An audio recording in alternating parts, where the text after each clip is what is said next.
People wanted. I mean, of course, people are very concerned about the economic disparity in a place like Egypt. But how high on the list of priorities was, for example, the freedom of expression and the chance to change some cultural norms? Well, I agree completely with what Hisham has just said. What I saw happening was exactly a people rediscovering themselves, rediscovering what it meant to be Egyptian and celebrating that. And over the 3 weeks, Tahrir Square very, very quickly became the civic space that we all long for and that we all feel that we deserve. And this was manifested in all sorts of ways, including that it was this great burst of creative energy, which showed itself in people creating art. There was street art, there were stand-up comics, there were, of course, all the slogans and the placards that people were inventing and carrying around. There were the jokes, there were the songs, the chants. There was a huge burst of expression, which was creative, innovative, humorous, and that people were celebrating as it was happening. They were discovering what it was like. Right. I wonder to then be able to speak. Hadaf, I wonder if then that rich cultural heritage that Egypt had has not been crushed or destroyed over time. Then is it still, you still feel it's vibrant? Well, you know what? For years, I and many others have been holding on to a position that looked impossibly romantic, which basically can be summarized as: we have developed an Egyptian character over 7,000 years. The fact that it has been so sort of rubbished for 40 years can't matter. It is there somewhere, and at some point we're going to shake off all this dust and debris and it will shine forth again. And this is what happened in this revolution. Now, Ariel Dorfman, it's great to have you on the show as well. A pleasure and honor that you could join us, sir. And I wonder, it's not only in the Middle East that writers and intellectuals and artists have felt the heavy hand of oppression by authoritarian regimes. And I wonder, you know, it's happened all over the world. How do you compare the situation that you're seeing in the turbulent countries of the Arab world right now with what you witnessed yourself in your home country, Chile, where, of course, you eventually had to flee into exile because of the Pinochet regime? You know, the first thing that you feel is this enormous joy to see that the Egyptians and the Tunisians and the Libyans are Chileans as well.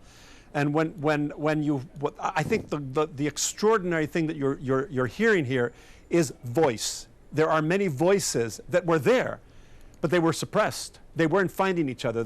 Now they're able to echo. Now they're able to go forth. In my case, I lived 3 very different experiences. I lived a revolution with Salvador Allende for 3 years. I lived 17 years of oppression and persecution under the dictatorship.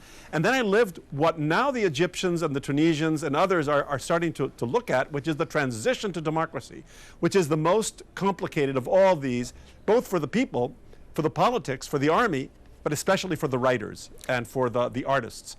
So there are many different ways in which artists participate according to what the tasks of the revolution or the repression or the transition may be.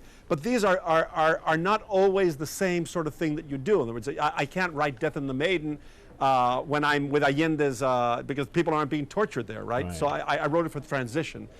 So I think that one of the interesting things that we have to understand is that there is not one voice only coming out of this, only one way in which you react to this, but that writers especially and artists react in different ways and have different tasks, often simultaneously, during these periods of repression, of transition, of revolution. And Ariel, I know that you know, writers and intellectuals, and it's that sort of element of society that's often preemptively targeted by authoritarian regimes when they come into power. They seem to go straight for them in the first instance. What do you think is the immediate threat?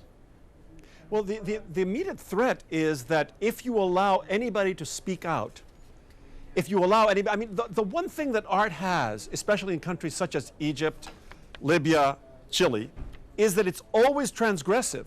Even when it's a love poem, it's transgressive, because you're expressing truth.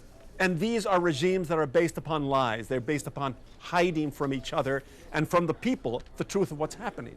So because artists tend to, I think what artists always do and writers always do is, in some sense, in the joy of our own writing and the expression, we are calling into being the society of freedom and of communication, some sort of a utopian society that will be in the future. So we are really very, very dangerous. We're Right. dangerous as symbols. We're dangerous as expressive voices.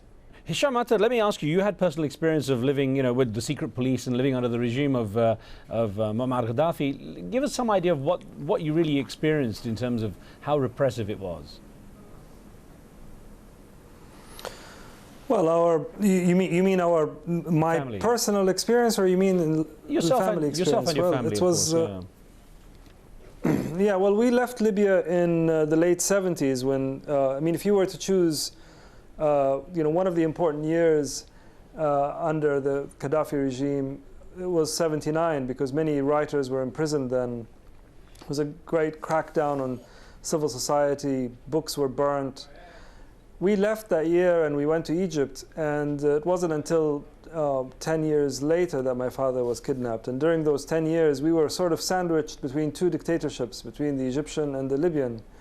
And so we had security guards supposed to be guarding us, but actually, as it turns out, they were sort of monitoring us, Egyptian security guards. And in the end, it was actually the Egyptian Secret Service that handed my father over to Libya. But I mean, this is a particular story. This is our particular story. I don't think it's as relevant right now, or as interesting right now as general life in Libya. I mean, there are people that went through much worse things than that. Let me, summary execution and disappearances under Gaddafi were a very common thing. let me bring in a caller we've got on the line from Virginia. Oliver, thanks for being with us. What would you like to ask? Thank you, Riz.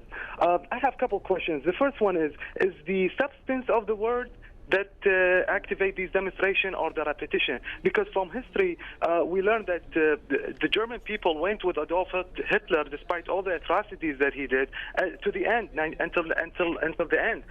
So that's my question: is the repetition or the substance? And the second question is, if these autocratic regimes in the Middle East and Northern Africa start collapsing one after another, is this going to affect the intelligence sharing between the Western intelligence agencies and their intelligence agencies? Is going to affect the war on terror negatively? Interesting, on the okay. West?